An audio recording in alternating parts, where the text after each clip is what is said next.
So we have the juxtaposition in our readings between the babe in the manger and the Word that was here at the very beginning of creation. And we live with that, this deeper, fuller understanding of God with us. And Jesus came to bring forth and to teach us, to help us understand this God that has been at work in the world ever since the beginning of time. But people didn't understand. And we still struggle to understand. And this morning, I'm sure you have already heard the news that the world lost one of our great luminaries, the Archbishop Desmond Tutu. Yes, he passed away this morning. I think Alvin and I were talking. Alvin said he was 98. I thought I heard he was 90. I've been looking and just kind of reflecting on his death. Because it's like God continues to manifest in this world through human beings. And when I was at General, we had the gift that he came and he spoke. And of course, everybody bought his big book. And before I could get the big book, the only thing that was left was this little book, The Wisdom of Desmond Tutu. And my husband was gracious enough to stand in line because I had class and get a signature for me, which was really nice. And I was like reflecting on the wisdom in that. And so I want to share some of that wisdom with you. And so here's one. Sometimes you look on and are filled, maybe with despair, and then you remember that Jesus was strung up on a cross on a Good Friday, and nothing could have looked more helpless than a Jesus hung from the cross in the deep darkness covering the face of the earth. Then Easter happened, and you're able to say, this is so Desmond, whammo! Hey, life is stronger than death. Light is stronger than darkness. Love stronger than hatred. Goodness stronger than evil. Justice stronger than oppression and injustice. And we are able to declare that God's intention for his world is that all of this ugliness must be transformed and transfigured. That there will be peace, that there will be joy, that there will be laughter, that there will be fellowship and reconciliation. And that was from his address to Birmingham Cathedral.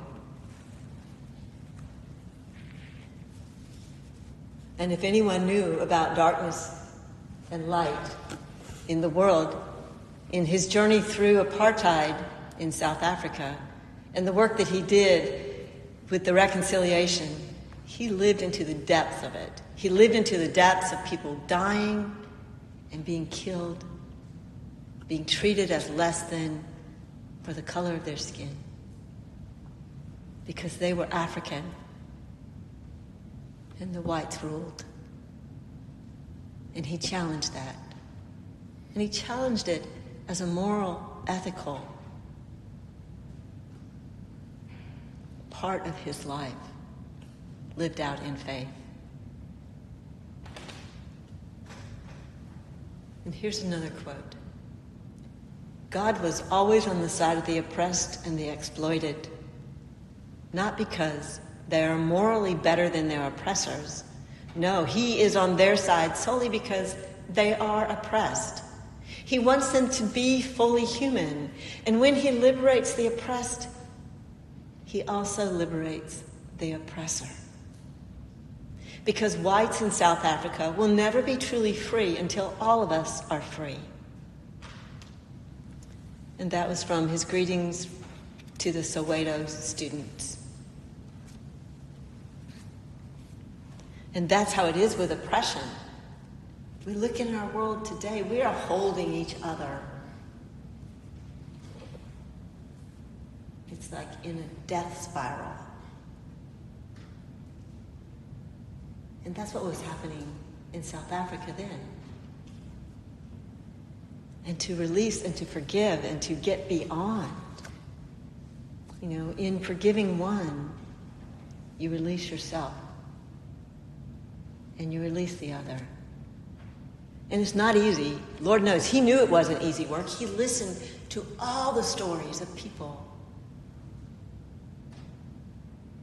And he wept. And yet we know him for his laughter and his light and his joy and his love. And so this is what he says about that. I could not survive at all if I did not worship, if I did not meditate, if I did not try to have those moments of quiet to be with the Lord. I would collapse. It is that basic for me. A veritable physical thing. From where now is thy God? And he was raised up when he came into the Anglican Church. He studied in South Africa, and he also studied in England. And so he would have had that full measure of daily morning prayer, evening prayer, the breaking in his day of the liturgies in our prayer book.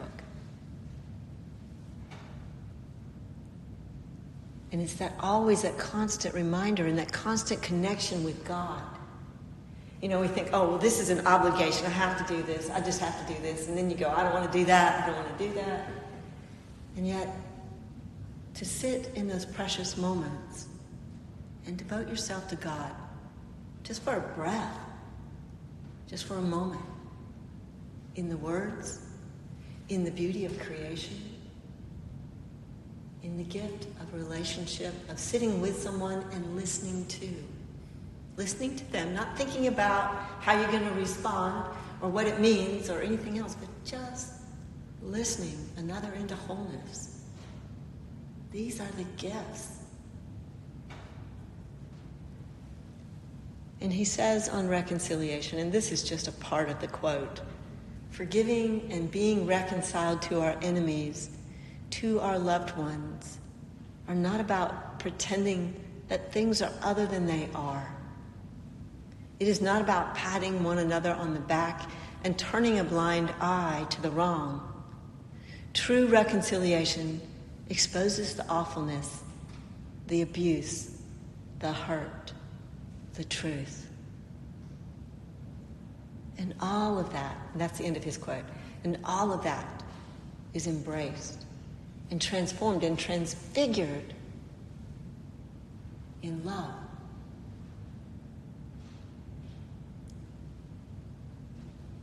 In our reading, we have, it's like a little bit further than yesterday's reading, we have John the Baptist. And John came to point to the light and say, he's coming. That's all we can do, is point to the light. Bishop Tutu did it, and he became that light. As each of us become that light in a moment, or we carry it with us, through that having nurtured it, and bringing it forth in this world. We all know our world is crazy dark right now. Be the light. Go to the depth. Stand in your faith. Strengthen your faith through the daily nurture, through a little bit of time with God. Because each moment makes that light grow a little brighter, the fire within a little stronger, and the softening of the heart a little greater.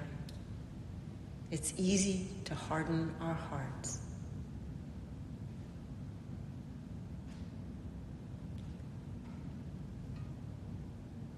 So find the way that's right for you, because it's different for everybody.